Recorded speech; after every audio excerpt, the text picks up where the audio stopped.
Hey everyone, welcome back to the Soundbite. My name is Andrew, and today we're going to be jumping back into the warning and checking out another live video from the Tetro Metropolitan show in 2022. This was suggested by Shane Watson to check out a live performance of Dust to Dust. So hoping I got the right video, because apparently there's some stuff I need to check out. If I look at the notes here, it says here that to check out Dust to Dust, Paulina sings lead while drumming, and Alexandra plays a killer bass intro, and Danny shreds while doing 6 screams of backing vocals. So, so it should be a really cool video, like a cool live performance as well. Yeah, never heard this song, obviously, and this is going to be the first time I'm going to be checking this out. So, yeah, I'm looking forward to seeing this, because everything that I've heard so far from The Warning has been fantastic. It definitely got me as a fan now, and I'm starting to really get familiar with the band, and it's been definitely an interesting journey, you know, and sort of The Warning has also led me to other things like the Bandmate and stuff like that as well. So it's been a really pivotal sort of moment, I guess, you know, to sort of discover a new band, at least for me anyway, and then kind of discover other bands through that. So yeah, it's really cool to see this, and obviously getting all the Warning Army to sort of jump in and share your thoughts and make suggestions and all that kind of stuff. So I'm definitely sort of embracing it all. But anyway, let's check this out. This is The Warning, Dust to Dust, live at Tetro Metropolitan 2022. Let's do this.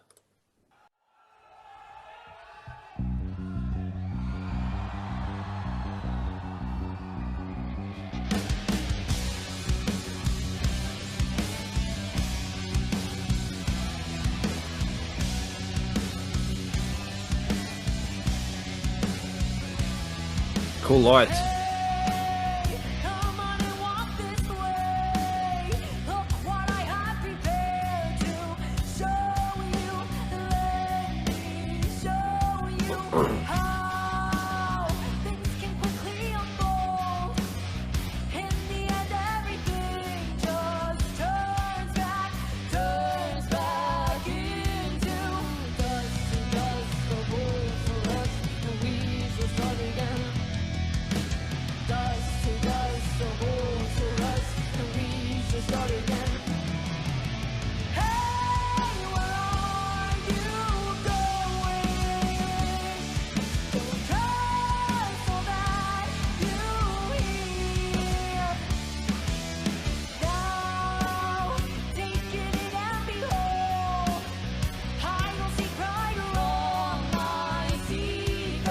So kind of a slower, sort of more melodic kind of track here, and everyone's kind of sharing the vocals here as well.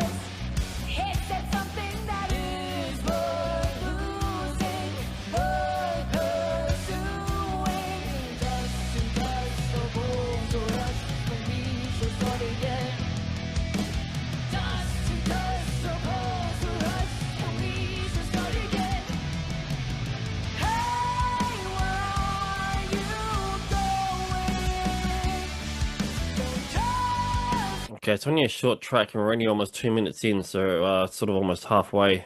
Yeah, it's a very sort of slower, sort of melodic sort of piece. Again, I haven't really been hearing too much of that so far. It's been kind of more sort of energetic songs, you know. So good to see sort of like, you know, particular sides of the band, and kind of, you know, seeing more and more of that kind of thing. You know, getting really more familiar with the band. The bass is coming through really, really clear. It's kind of been one of the standouts for me so far. Obviously the drums is, you know, obviously doing its groovy kind of thing. But really the bass is kind of standing out to me on this one. So, which hasn't been always the case. Like sometimes I kind of forget about the bass a little bit with The Warning. I'm kind of just focusing more on sort of the drums and guitars a lot of times. But yeah, it's because I'm not necessarily a bass sort of person, and to be honest, I think it's kind of a forgotten and almost underappreciated instrument as well. Because without the bass, like it just drastically does change the sound, and without it, you will notice a difference 100%. So it definitely has an important role in the band, and I kind of feel like it's sort of I wouldn't say driving the song necessarily, but it's definitely standout here in this particular song and the actual performance as well.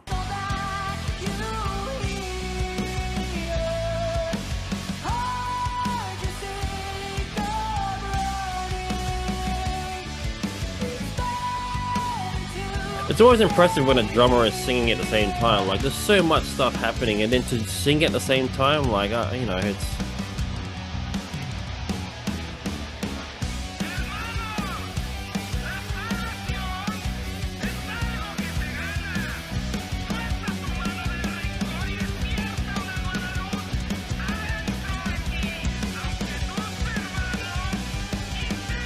Get some little little kicks there, like the whatever you call that, triplets or something. I don't know. Dust to dust, our bones are rust, and we should start again. Ciudad Mexico! Dust to dust, our bones are rust, and we should start again. Dust to dust, our bones are rust, and we should start again. Hey, where are you going?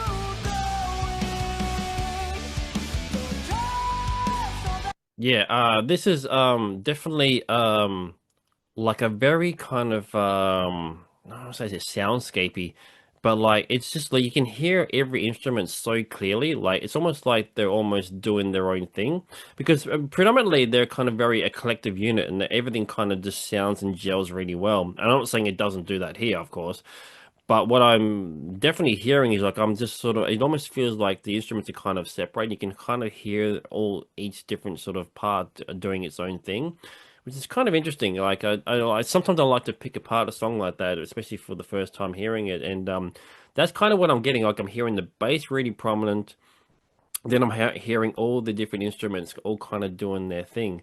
But yeah, it still kind of works together as a collective unit. I know people have been sort of commenting about my question on the writing process for the band and how they kind of write songs and stuff. And I always felt like it felt like a sort of band effort. And so while it's been true, I think there has been some suggestion or comments on like the certain members have been sort of bringing in ideas and then they kind of work on that and stuff like that, which makes sense, you know. I mean, like obviously ideas come from all over the place and stuff, so it's very rarely to have like an idea just come to fruition all at the same time, you know what I mean? Like it's usually just one person that says, "Oh, how about we try this?" and then they all kind of work on it. So I've been privy enough to sort of be part of a writing process, not obviously me adding my input, but like sort of observing and stuff. And it's interesting to see how the dynamics of a band works. And the way that I've always experienced it is that there's always that one particular member that kind of almost drives it a little bit. You know, every band that I've ever experienced in person, there's always that sort of one, maybe sometimes two people that kind of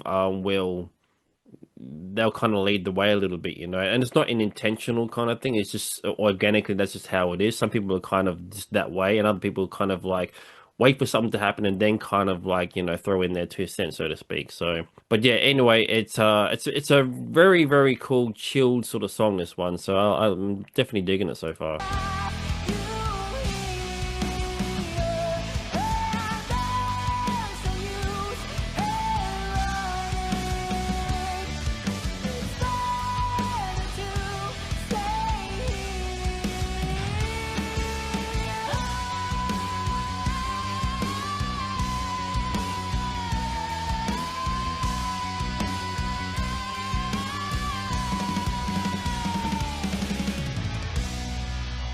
Wow, that's a cool part.